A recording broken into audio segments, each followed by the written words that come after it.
네, 지금 귀를 의심할 만한 충격적인 법안이 플로리다 주의회에서 심의되고 있습니다. 이 대대적인 불법 이민자 추방으로 지금 곳곳에서는 뭐 노동력 공백이 생긴다 뭐 이런 얘기가 나오고 있는데요. 뭐 그거에 대한 뭐 논란, 맞다 틀리다 그 얘기를 하려는 것이 아니라 지금 미국 내 노동시장에 그 빈자리가 많이 생기고 있는데 그 빈자리를 청소년 노동력으로 채우겠다라는 그런 취지의 법안이 플로리다 주의회에서 발의되고 있습니다. 그런데 그 내용을 들여다보면 가히 충격적입니다.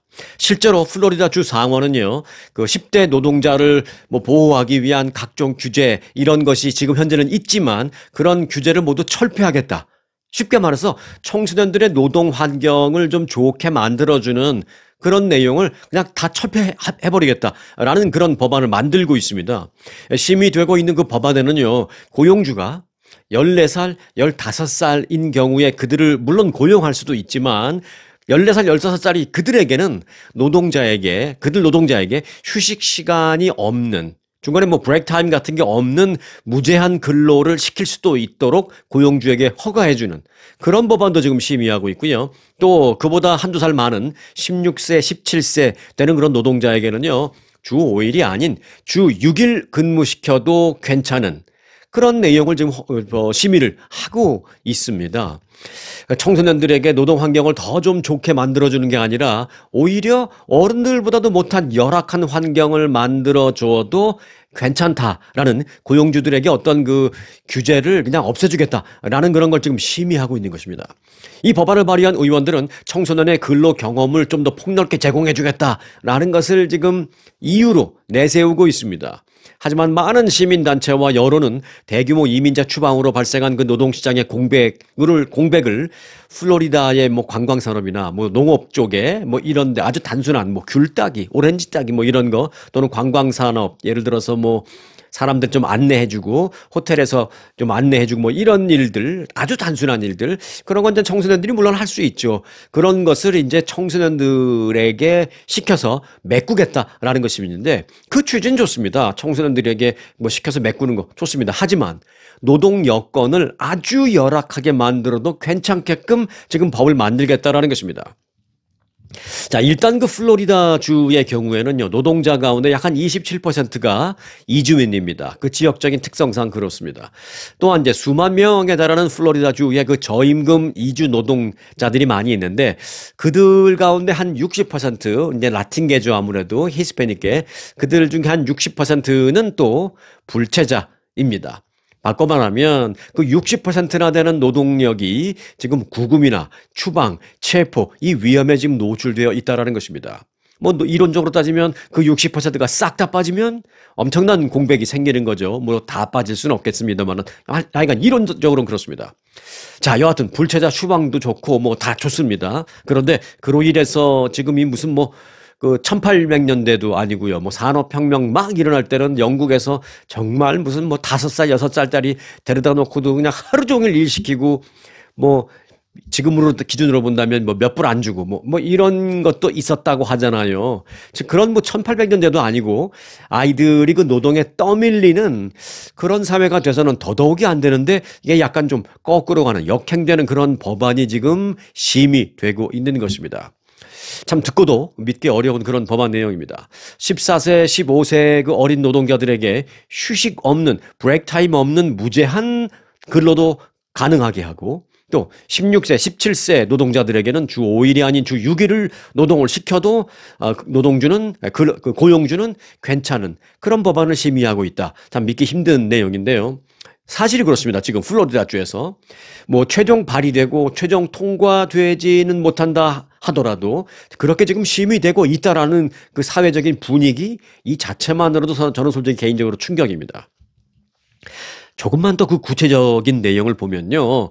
16세, 17세 청소년들이 지금은 규제가 어떻게 나름대로 제한되어 있냐면 학교 다니는 그러니까 고등학생들, 중고등학생들 뭐 일을 할 수는 있죠. 하지만 학교가 있는 날에는 일을 할 수 없도록 되어 있습니다. 월요일부터 금요일까지 학교 있는 날은 집에 가면 뭐 4, 5시 되는데 홈워크 숙제하기도 바쁜데 언제 일하니까 안 되니까 학교가 있는 날은 일을 할 수 없도록 되어 있습니다. 이건 뭐 그들의 어떤 뭐 일을 막는다라기보다는 근로 환경 관련된 내용, 그리고 학업 분위기를 일단 너희들의 first priority는 공부다. 그런 걸 좀 만들어주기 위해서 이제 그런 규제가 있는데, 제한 조건이 있는데, 앞으로는 학교가 있는 날에도 밤에는 나가서 일해도 된다. 야간 근무는 오케이. 지금 이런 것도 검토되고 있는 것입니다. 그리고 또 지금은요, 학교 시작 전날, 그러니까 예를 들면 뭐 월요일 같은 거죠. 그리고 이제 예를 들어 월요일이 공휴일이면 화요일 시작되면 뭐 월요일 뭐 그렇게 될 수 있겠죠. 하여간 학교가 시작되기 전날에는 8시간 이상 근무할 수 없도록 되어 있습니다. 지금은. 하지만 이런 제한도 다 없애버리겠다라는 것입니다. 학교가 있어도 그래 그럼 숙제 다 했으면 밤에 나가서 일해. 또는 내일 학교가 있니? 그래도 오늘 8시간 일하는 거 원하면 해. 이렇게 돼 있는 것입니다. 자, 그런데 이런 움직임은요, 미국 내 다른 주에서도 사실은 좀 나타나고 있습니다. 플로리다만이 아닙니다. 예를 들어서 아칸소주는요, 최근 그 16세 이하 청소년 고용 시에 부모의 동의를 반드시 받도록 되어 있는데, 이런 부모 동의 절차 없어도 된다. 폐지. 이 법안을 이미 통과시켰습니다. 그래서 뭐 아이들이 부모 동의 없이 그냥 내 맘대로 일을 할 수도 있고 뭐 이런 겁니다. 그러니까 부모들은 얘네들이 나가서 친구 만나서 같이 도서관 간 건지, 무슨 스터디 클럽 간 건지, 또는 무슨 뭐 일하러 간 건지, 놀러 간 건지, 어디 간 건지, 뭐 나의 동의 받을 일이 없으니까 그들이 나가서 뭘 하는지도 더더욱이 모르게 되는 이런 일이 된 것입니다. 이처럼 그 노동력 부족을 해결하기 위해서 그 미성년자 노동 규제 완화 움직임이 지금 곳곳에서 나타나고 있는 것입니다. 이제 대표적인 게 방금 말씀드린 플로리다주가 그렇고 아칸소주도 그렇고, 그 중에서도 이제 지금 플로리다주가 더 충격적인 이제 그런 걸 이제 논의하고 있어서 제가 이제 문제다라고 말씀드렸는데, 플로리다주의 주지사는 누구예요? 가장 대표적인 친트럼프 성향, 그리고 가장 강경 보수 성향의 론 디센티스 주지사잖아요. 그 디센티스 주지사는 지난주 이민정책 한 그 포럼에 나와서 이런 말을 했습니다. 젊은이들에게 파트타임으로 일을 할 것을 요구하는 것이 무엇이 문제냐? 나 때는 익숙한 일이었다, 그런 것들이. 이런 말을 했습니다. 뭐 그 말이 거짓이라는 게 아니라, 그 말이 또 틀렸다는 게 아니라, 네, 맞습니다. 뭐 그땐 그랬죠. 하지만 그래서 이제 일정 부분 뭐 무슨 말인지 여러분도 이해하시죠. 우리 어렸을 때 참 어렵게 자랐잖아요. 우리 그때 그 세대, 한국으로 따진다면 1960, 70년대 젊은 사람들 많이 어렵게 자랐죠.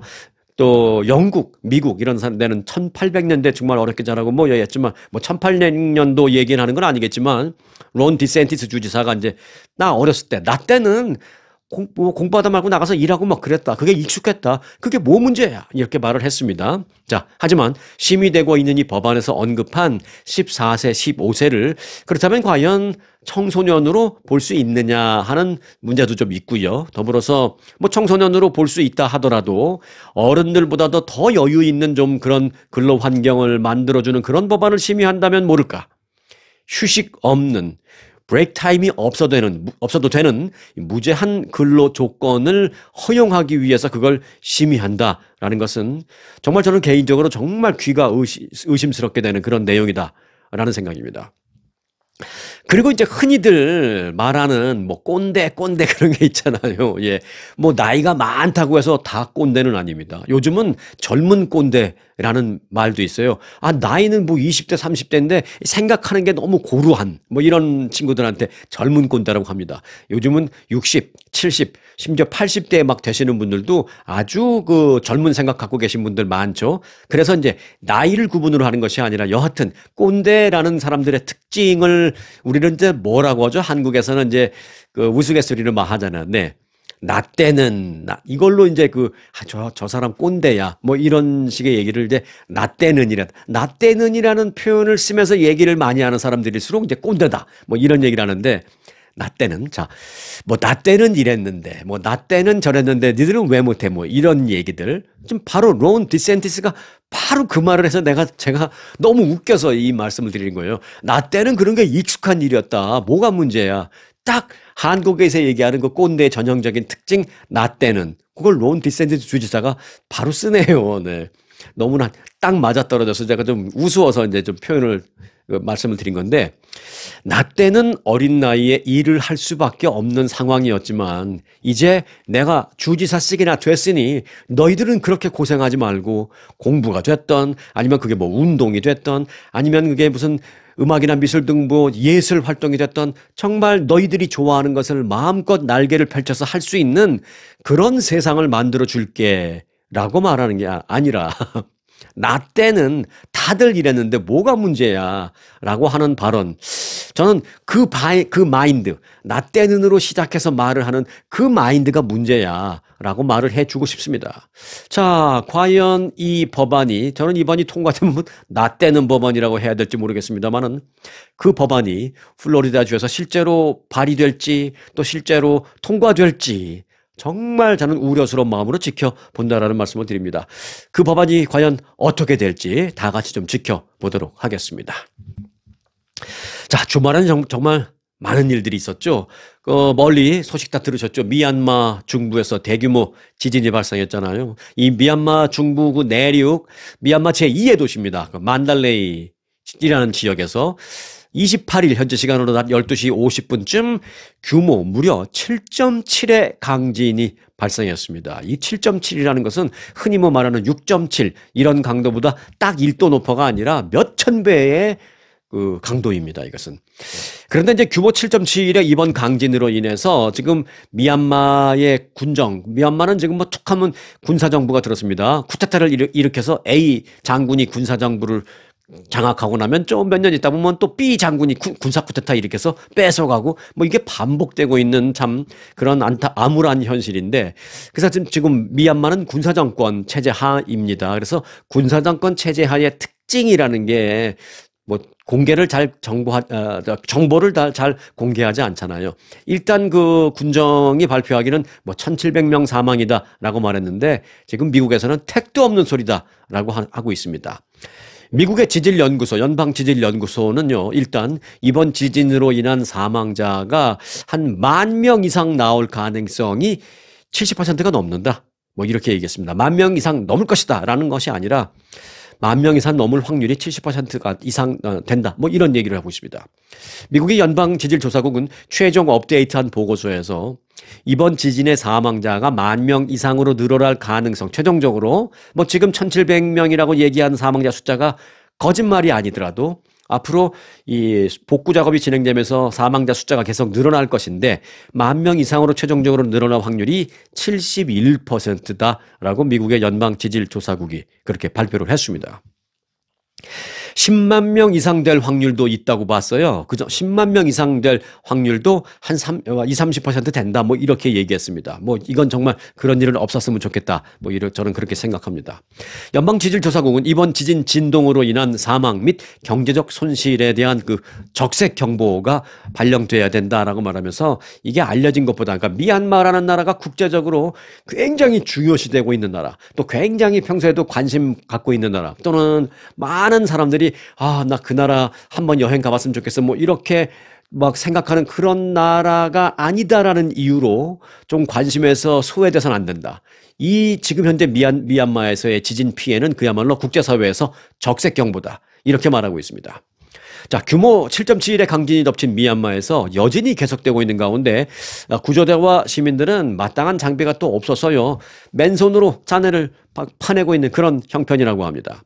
지금까지 중국, 인도, 러시아, 태국, 말레이시아, 싱가포르 인접국들이 뭐 구호 물자와 뭐 인력을 좀 파견했습니다만은 역부족이다라는 분석입니다. 미얀마 군사정부가 빨리 그 국제사회에 투명하게 나와서 좀 도움도 요청하고 이런 걸 해야 되는데, 미얀마 군사정부는 뭐 나와서 대국민 담화 발표도 좀 하고 뭐 했지만 국제적으로 좀 오픈 마인드에서 뭐 도움을 요청하는 그런 행위를 아직 하지 않고 있습니다. 그럼 국민들만 불쌍한 거죠. 자, 한편 그 미얀마 강진으로 인해서 그 인접국에 있는 태국에서는 혹시 영상 보셨죠? 공사 중인 그 30층 높이의 건물이 그냥 폭삭 무너져 내리는 거. 그 안에 공사적인 인부들도 수십 명이 있었거든요. 그래서 방콕에서 사망자가 많이 나왔습니다. 일단 사망자 17명, 부상자 32명으로만 나왔지만 실종자가 100여 명으로 발표가 됐습니다. 그 실종자가 뭐예요? 매몰된 그 잔해 속에 갇혀 있는 거죠.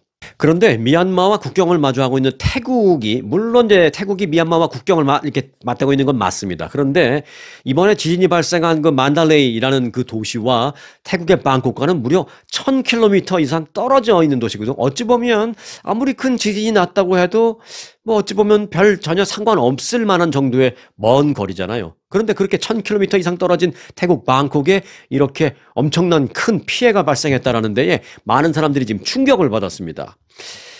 이처럼 큰 영향, 멀리 떨어져 있는 그곳에서 그렇게 큰 피해를 입은 이유, 뭐 몇 가지가 나오고 있는데요. 대체로 한 세 가지 정도로 나오고 있습니다. 우선은 그 7.7이라는 그 지진의 강도가 워낙 크다라는 점. 그리고 두 번째는 그 지진이 뭐 7도냐, 6도냐, 뭐 8도냐, 그것도 물론 중요합니다만은 사실 그것 못지않게 더 중요한 게 뭐냐면 진앙지의 깊이입니다, 깊이. 진앙지의 깊이가 보통 30km, 40km 땅속 깊이, 이렇게 깊이 있어야 되는데, 근데 진앙지의 깊이가 10km 내외다. 그러면 요거는 이제 상당히 지표면 가까이에서 지진이 발생했다라는 것이어서 이 진도, 강도와는 또 별개로 엄청난 타격을 주게 됩니다. 예를 들어 뭐 똑같이 7도라 하더라도 진앙지의 깊이가 지표면으로부터 뭐 50km 아래, 60km 아래, 그러면은 생각보다 피해가 적은 경우도 사실 많이 있습니다. 그런데 이번에는 진앙지의 깊이가 10km 밖에 되지 않습니다. 그래서 지표면 상당히 가까운 곳에서 지진이 발생했다라는 점. 이것도 이제 멀리 떨어진 곳에서도 피해를 입을 수밖에 없는 요인 두 번째가 됐습니다. 그리고 또 하나는 그 태국 방콕의 그 연약한 지반 구조도 꼽혔습니다. 태국 방콕은 그 연약한 충적토, 막 진흙 같은 점토 같은 것이 이제 막 쌓이고 해서 나름대로 뭐 딱딱해지긴 했지만 기본적으로는 물렁한 흙이라는 것이죠. 이렇게 많이 쌓이긴 했지만. 그런 이 충적토 위에 자리 잡고 있기 때문에 태국이 그런 지진에 취약하다라는 것입니다. 그래서 더 심하게 흔들렸을 가능성이 있다라는 것입니다. 지반이 이렇게 충적토처럼 이렇게 무르고 약하면 지진파의 속도가 느리답니다. 전파되는 게 느리답니다. 사실 지진파가 한번 빵 오고 빨리 이 지진파가 빠져나가야 되는데 지진파의 속도가 느리면 빠져나가는 속도가 느리면 이 느린 그 시간 동안에 에너지가 증폭된다고 합니다. 그래서 그 느린 시간 동안 에너지가 증폭돼서 실제 7.7도보다 더 큰 타격을 받았을 수도 있다. 멀리 떨어졌어도 뭐 그런 얘기도 지금 나오고 있는 상황입니다. 자, 한편 그 미얀마의 강진으로 인해서 한인들의 피해도 발생하고 있습니다. 물론 다행인 것은 한인들의 인명 피해는 아직 보고된 건 없습니다. 하지만 이제 뭐 물적 피해는 있는 것으로 알려졌습니다. 미얀마의 수도는 네피도라는 것인데요. 이 네피도에 그 한국 분들이 꽤 사십니다. 이 건축업을 하는 한인 교민 이 홍순범 씨라는 분은요, 자신의 집이 크게 흔들려서 벽에 금두가고 많이 피해를 입었다라고 합니다. 그리고 뭐 천장도 흘러서 떨어내려지고 집 앞에 그 도로, 우리 미국 같으면 예를 들어서 그라지 앞에 이 드라이브웨이가 있잖아요. 그 시멘트나 콘크리트로 돼 있죠? 이런 게 뭐 다 싹 금이 가고 그런 피해를 입었다라고 합니다. 그러니까 얼마나 무섭겠습니까? 홍순범 씨는 좀처럼 모습을 드러내지 않던 미얀마 군정 최고 사령관이 뭐 대국민 담화도 하고 피해 지역 방문도 하고 있기는 하지만 가만 보니까 뭐 제대로 된 구호 활동은 펼치지 못하고 있는 것 같아서 너무 걱정이다. 이렇게 말하고 있습니다. 그리고 한국 대사관에서도 일단 그 교민 피해 상황을 확인하는 것 같기는 한데 아직까지는 실제적인 도움이 닿지 못하고 있는 상황이다. 뭐 이런 얘기도 했습니다. 이게 이제 제가 이제 영상을 일요일 오후에 만들고 있는데, 여러분들이 혹시 월요일 날 보고 계신다면, 그 시간 동안, 한인 대사관에서 어떤 실제적인 도움이 좀, 이루어지는 그런 변화가 있으면 좋겠습니다라는 생각을 하게 됩니다. 자, 강진 직격탄을 맞은 미얀마 제2의 도시 만달레이도 상황은 비슷합니다. 만달레이에는 한인 교민 한 100명 정도가 생활하는 것으로 알려졌습니다. 이 만달레이에 또 한인회도 있어요. 그래서 조성현 만달레이 한인회장은 우리 교민의 직접적인 인명 피해는 없지만 집이 부서지는 등등의 재산 피해는 많이 있다라고 설명을 했습니다. 조 회장에 따르면 지진으로 지금 도시 기능이 뭐 한인들의 피해 여부 이런 걸 떠나서 전체적으로 도시 기능이 이 마비되다 보니까 한인들이 일반적인 생활에 큰 어려움을 겪고 있다라는 것입니다. 당장 수도가 끊겼다라고 하고요. 또 평소에 이게 전기가 부족해서 순환 단전을 하기도 한답니다. 여기 이제 미얀마 아직은 좀 어려운 나라니까. 그래서 뭐 하루에 뭐 12시간 전기가 들어왔다가 뭐 5시간 들어왔다 뭐 이런 식으로 하는데 지진이 발생한 후에 4시간 들어오는 걸로 했다가 지금은 뭐 그것도 끊기는 날도 있었다라고 합니다. 그리고 이제 문제는 이제 셀룰러 폰이 통해야 되는데 휴대폰이 통해야 되는데 지진 발생 직후에는 모든 통신사가 올 스탑. 그래서 뭐 외부와의 통신이 연락이 완전히 두절됐는데 지금은 그래도 몇 개 통신사 중에 일부 통신사는 복구가 돼서 그 복구된 일부 통신사는 또 통화가 된다고 합니다. 그래서 많은 교인들이 서로 연결이 되는 통신사 전화 막 빌려주고 뭐 이러면서 지금 어렵게 서로 도와가면서 지내고 있는 그런 상황이다라고 말하고 있습니다. 참으로 이런 뉴스를 전해드릴 때마다 참으로 그냥 자연 앞에서 우리는 한없이 나약한 존재다 뭐 이런 걸 다시 한번 느끼게 됩니다. 그런데 이제 그런 사례가 또 있죠. 네, 바로 한국의 산불이었습니다. 제가 이었습니다 라고 말씀드린 이유는 일단 결론은 한국 산불은 일단 큰 불, 주불은 다 진화가 됐기 때문에 제가 과거형으로 일단 말씀을 드린 것입니다. 자, 정리를 하자면 좀 이렇습니다. 인명피해는 한국 산불이 인명피해 사망자 30명 그리고 모두 사망자를 포함해서 사상자는 75명으로 중간 집계가 되었습니다. 산불 피해 영향 구역은 약 4만 8천 헥타르로 추산됐고요. 주택 3천여 동이 전소됐고 국가유산 피해도 많이 봤어요. 한 30개 그 건조물, 국가유산 건조물이 또 피해를 봤습니다. 일주일 동안 5개의 시, 군을 덮친 그 천문학적인 피해가 발생한 이 산불, 피해 지역 주민들의 그 일상 복귀에는 상당한 시간이 걸릴 것 같다라는 현재 전언입니다. 불에 탄 집과 시설물들은 피해 현장 조사가 끝나면 완전 철거 조치될 그 피해 건조물이 거의 다다. 거의 다 완전 철거해야 되는 상황이다. 일부분 뭐 복구해서 될 일이 아니다 이게. 그래서 거의 다 피해를 입은 주택은 다 완전 철거를 해야 하는 그런 상황이다라는 것입니다. 경상북도는 고령인 이재민들이 단체 생활을 지금 하고 있는데요. 무슨 체육관 같은 데 가서 대피소에서 단체 생활을 하고 있는데 거기서 이제 나와서 생활터전 가까이에서 거주할 수 있도록 어제부터 긴급 주거시설로 이 모듈러 주택, 그러니까 어디서 그 일반적인 아주 기본적인 생활할 수 있는 주택 어디서 만들어 와갖고 트레일러에 틀 싣고 와서 이제 딱 세워놓기만 하면 되는 거, 또는 연결하기만 하면 되는 거, 뭐 이런 걸 모듈러 주택이라고 하잖아요. 그런 걸 일단 급히 100개를 만들어서 희망자들에게 신속하게 이제 공급을 하고 있다라고 합니다. 이런 거 보면 한국은 이런 건 좀 참 빨라요. 앞서 말씀드린 그 미얀마의 예보다 한국의 이런 게 참 빠르고 복구 같은 게 참 빠르고 모든 게 움직임이 빠르다라는 것은 분명히 우리가 알 수는 있습니다. 자, 주택 피해는 3,369채로 나왔고요. 아직 집으로 돌아가지 못한 그 피해자들 이재민은 3,770명에 이릅니다. 주택 피해가 3,369. 아직 집으로 돌아가지 못한 이재민이 3,773. 피해 입은 주택의 숫자와 또 피해를 입은 이재민의 숫자 비슷하지 않습니까? 네. 그래서 제가 느낀 게 그거예요. 그만큼 지금 한국의 시골은 대부분 노인분 혼자서 살고 있구나. 이게 피해를 입은 주택 수하고 피해 이재민의 숫자하고 비슷해요. 물론 이제 지금 뭐 집으로 돌아가신 분도 계시지만 참 이게 비슷해서 지금 대부분 뭐 시골에서는 거의 노인분 혼자 살거나 아니면 뭐 겨우 뭐 두 고령의 부부가 살거나 근데 그게 다다라는 것을 다시 한번 느낄 수 있습니다. 저는 요 피해 집계 갖고도 그 생각이 딱 드네요, 벌써. 자, 자연 앞에 인간은 한없이 나약하다라는 그런 말씀을 드렸는데 아마 지금 다음에 제가 전해드릴 이 스토리와도 어찌 보면 좀 맥락이 같지 않을까 그런 생각도 드는데요. 지금 전해드릴 스토리는 어떤 스토리냐? 네. 미국에서요, 최근 8개월간 꿀벌 수억 마리가 떼죽음을 당하면서 양봉업계가 지금 큰 위기에 빠졌다라고 CBS가 보도했습니다.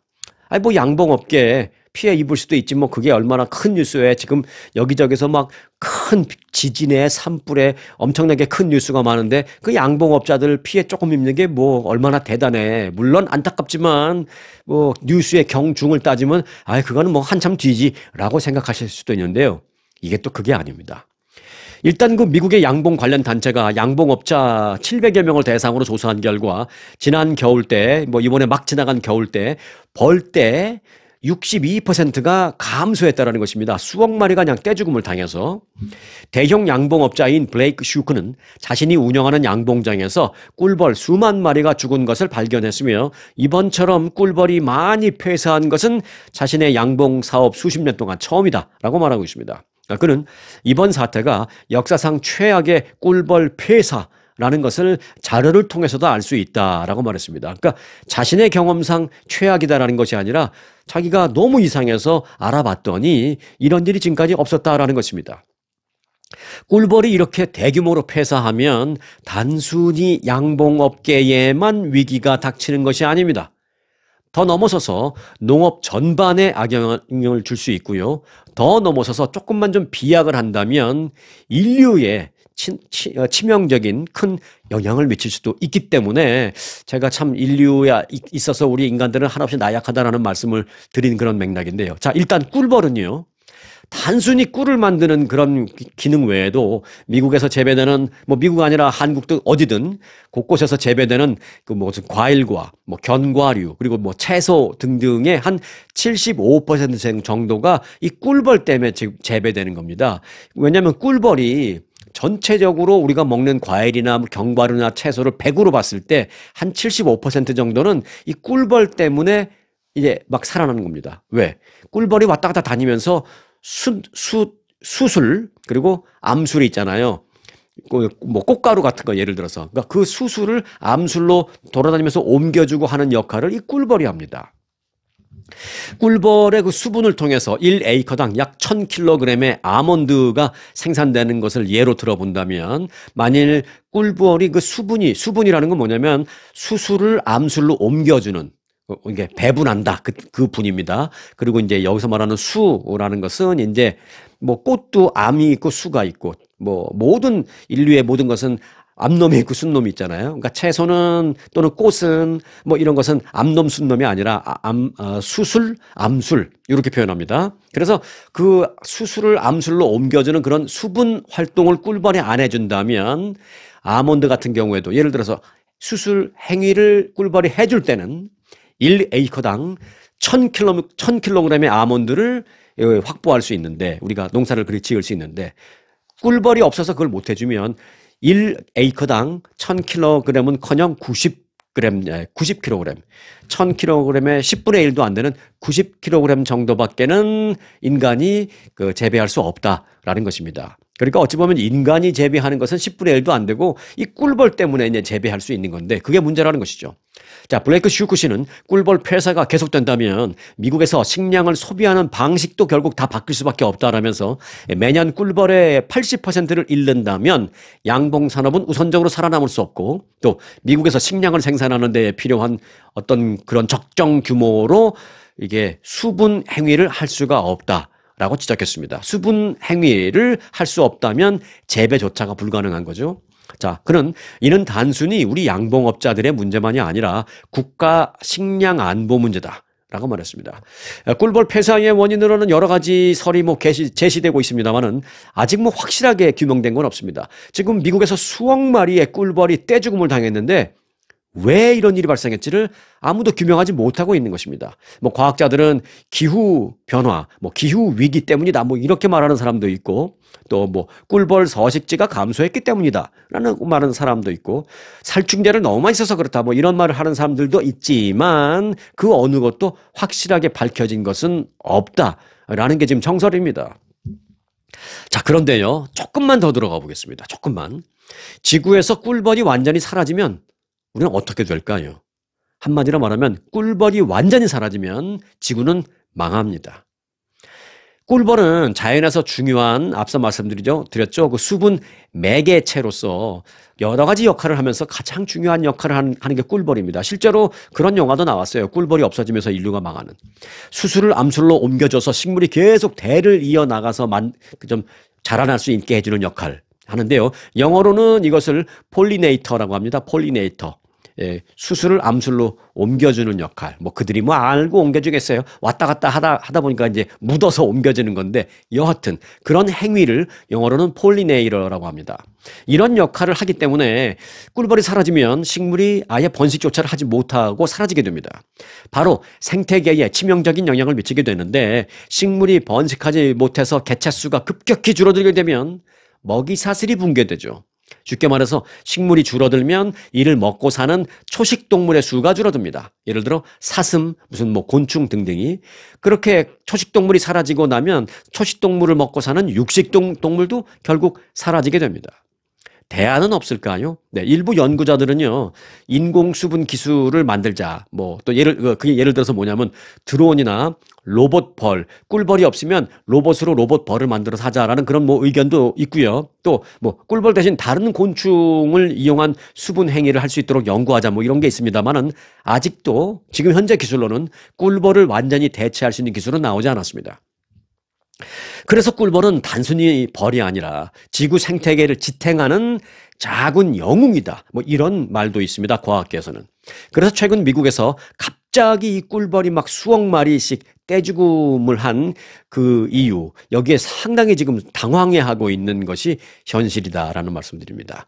정말 맞죠? 이 꿀벌 얘기도 참 인간이 자연 앞에서 한없이 나약하구나라는 것을 느낄 수 있는 뭐 정말 이것도 해당된다고 저는 생각합니다.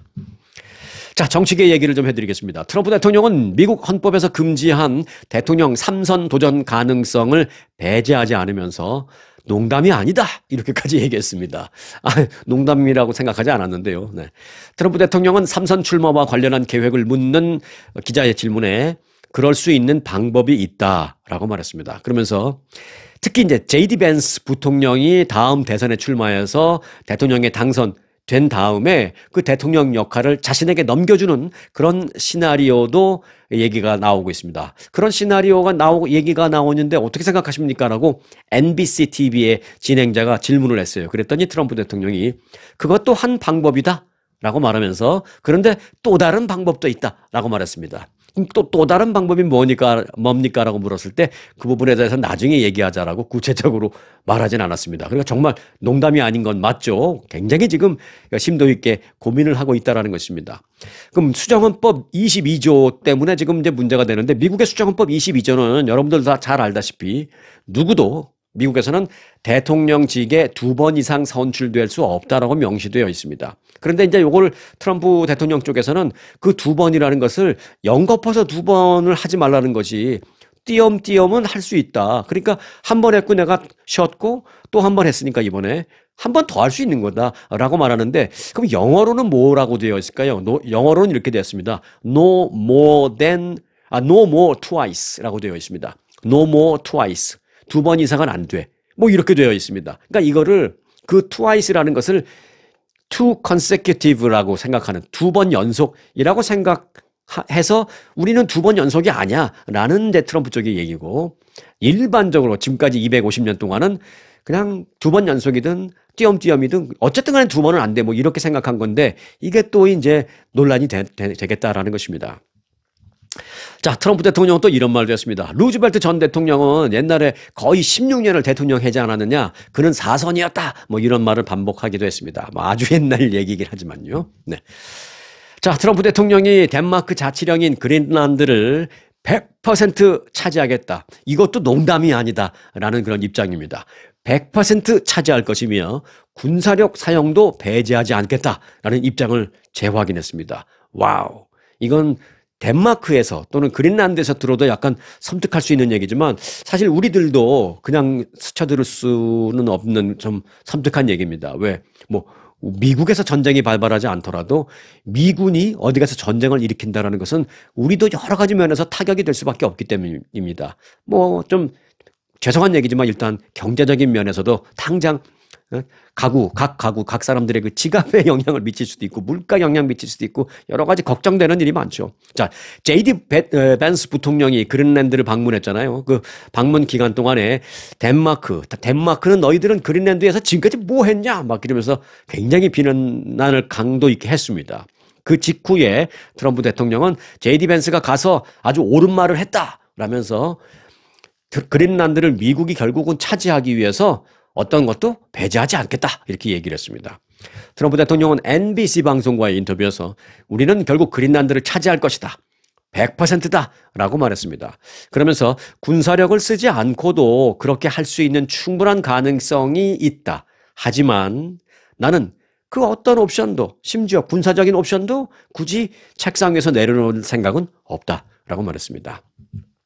자, 이러다가 정말 그린란드 차지한다고 전쟁 나는 거 아니야? 라는 그런 생각이 들기도 합니다. 그린란드를 차지함으로써 우리가 얻을 수 있는 혜택도 분명히 자원과 관련해서는 분명히 있겠습니다만 또는 지정학적인 이점, 자원 여러 가지 분명히 당연히 있겠습니다만은 그 과정에서 진짜 군사적인 충돌이 사용된다면 그로 인한 어려움은 고스란히 또 우리 일반 국민들의 경제적인 타격으로 이어질 것이다라는 점도 좀 지도자라면 생각해 주셨으면 좋겠다라는 생각을 하게 됩니다.